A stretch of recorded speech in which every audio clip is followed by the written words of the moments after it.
అందరికీ ఉగాది శుభాకాంక్షలు.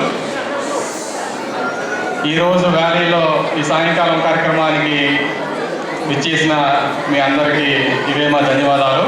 అందరికీ ఉగాది శుభాకాంక్షలు. ఈరోజు ఈ కార్యక్రమానికి వ్యాఖ్యాతలుగా వ్యవహరించడానికి ఇచ్చేస్తున్నారు ఆశా దరుగా గారు మరియు Narendra కావర్తపు.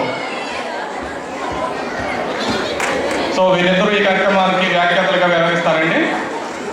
Thank you. All the best.